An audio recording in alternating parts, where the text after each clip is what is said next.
A while ago, I read this article called "The UX Bootcamp Model is Broken," and essentially the author goes into and critiques the current UX bootcamp model and all the issues with it, and then gives some alternative solutions to how I guess we as an industry can address those issues.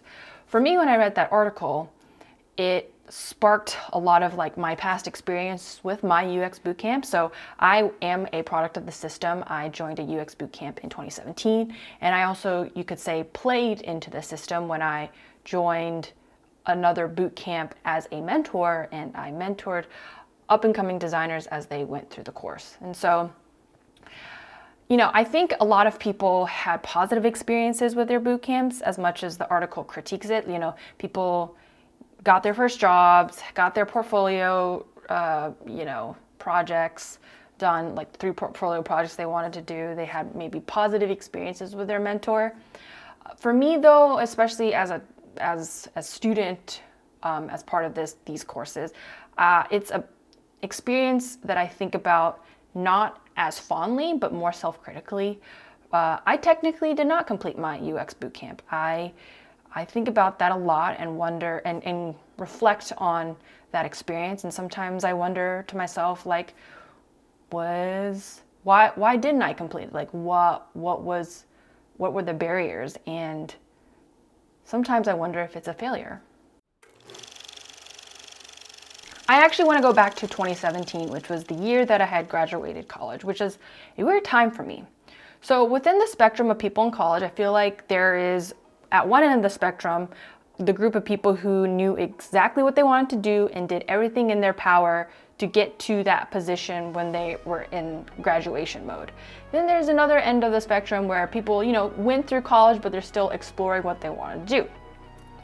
I feel like I was in this position, in this weird middle ground of I knew what I wanted to do, but I didn't know how to get there. Because essentially when I went to college, I went to school for essentially film and television degree, and a lot of those courses that I took, projects that I've done, portfolio pieces and work that I could put together was all based around editing, film, video, all of that stuff. And by the time it was junior, senior year, it was actually when I decided oh, actually I want to be a UX product designer. And within that time, I started to scrape up a bunch of just hodgepodge work of design. So looking back on it, it was very much graphic, visual design. There's some design, UI design there, some experiential stuff. This is, again, a hodgepodge of stuff. It didn't really have coherence to it. And so I had a bunch of stuff, but I didn't know how to leverage it to push myself into the industry. So what did I know back then? I knew about courses, I knew about college, so I knew about classes, things very structured learning. So I looked up on Google, how do I become a UX designer? And what do you know? A lot of courses popped up in the results. 2017 doesn't seem like too long ago. I mean, it's still a little bit long ago, but back in those days, there was still a good chunk of courses out there that you could select from, or boot camps that you could select from.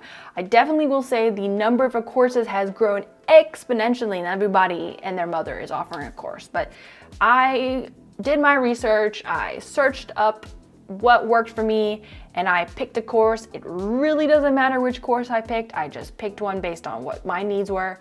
I think the benefits of what I gained from it was I could do everything on my own time, and there was a monetary incentive. Essentially, I got you could equate it to a signing bonus, and they took off some money when I signed, so I didn't have to pay as much money. And with any new and exciting thing out there, when you sign up, there's a bunch of energy and motivation to be yes, I'm gonna do this, I'm gonna get through this, this is much excitement, let's go. So essentially, when I first started, I was making pretty good progress. I had my schedule, I had my day-to-day, I'm gonna do this much for my course, I'm gonna spend this much time. I was very methodical and I planned everything out. But then life catches up with you, and what do you know? I start lacking in motivation and discipline, and the only person that could keep me accountable for this was myself. And when myself was the only person to keep me accountable, it was really hard to keep up with the course, especially when I started my full-time job at that time or around that time as well. And, I would drive into, back in those days, remote work wasn't a thing. I would drive into work and then drive home and be super exhausted and like not have the energy and time to put into the course. I think there's also, for my course in particular, there was like a very heavy coding portion to it. And that's where I got the most stuck, because I did not want to code. Like, coding was not the main thing that I wanted to be doing. I wanted to be designing, but again, I was coding. And so I just kept pushing time, like you can push time. I would quote unquote cancel meetings or something with my mentor. I started out with the 36-week course, but then I was like, okay, I'm running out of time. So I needed to push out my course, and then I extended my course, but I don't know if that really helped me, because what I essentially did was just give myself more time to procrastinate. On top of that, I felt like my mentorship experience, or the experience I had with the mentorship part of my program, was a bit wobbly. I will take blame on some of that because I wasn't as proactive as I could have been. But the other side of it was I felt like I didn't really know how to navigate that relationship with my mentor. I sometimes didn't know what questions to ask. And at some points of the course, I wished that my mentor would have been a little bit more proactive in instead of just mentoring, is coaching and teaching and encouraging and somewhat in some way keep me accountable, just checking in to see how I'm doing throughout the course. And I felt like that wasn't something that I had gained as I was going through the different parts of the course. I get that as the mentee, you should come in with questions, be prepared, be proactive, and be proactive in your learning.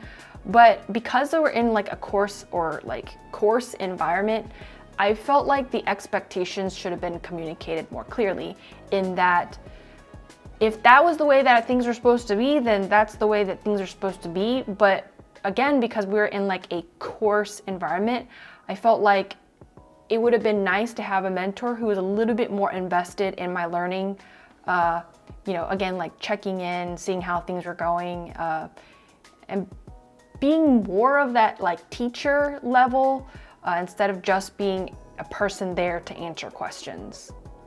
I'm not blaming anyone here, but I just think there's a lot of different factors at play that contributed to this subpar relationship when I was going through the course, and I didn't really get the value that I was looking for. And with all that to say, it was a difficult time for me when I was going through the course. I eventually did push through the coding portion, but honestly, by the time I had pushed through this coding portion, it was kind of too late. I took almost a full year, or more than a full year, honestly, to finish my design bootcamp, and I technically didn't finish my design bootcamp. So I started in June of 2017, right? And I didn't finish until September of 2018. And even then, I only got 70% of the way through. And so in some circles, depending on who you're talking to, that is considered a C.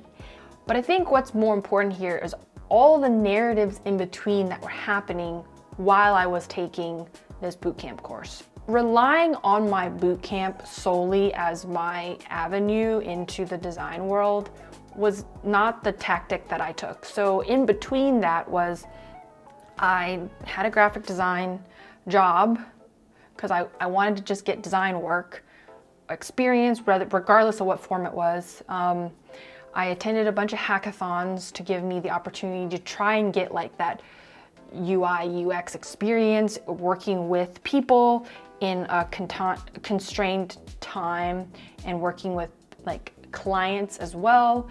And I also attended a lot of tech events, in that I did a lot of networking, attending the events in my local tech scene. And then I did some freelancing here and there when I could get a chance, and the pay wasn't great, and sometimes I didn't get paid, but I got experience, and I was able to leverage and use that experience when I started talking to hiring managers and recruiters about okay, sure, I didn't work directly with a super well-known company, but I did have experience working with clients and time constraints and other people. At the end of the day, I was able to find other ways or avenues to learn about the design industry and get experience in the design industry and build a body of work that I could talk about and speak to that wasn't only from my bootcamp. And I only got one project from my bootcamp, and I have a video I put out where I talk about my first portfolio, and if you see, again, one project came from the bootcamp. And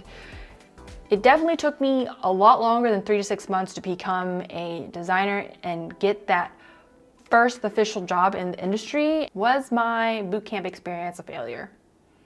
I'd say no, but I definitely think it was an unexpected turn of events.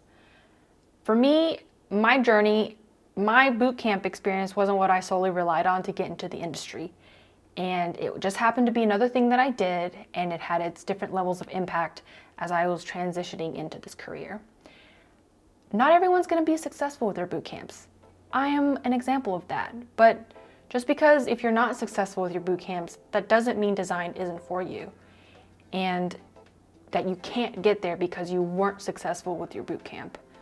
I think there's so many different ways to become a designer these days, and maybe we can talk about that in the future, but this just happens to be my story and how I ended up here.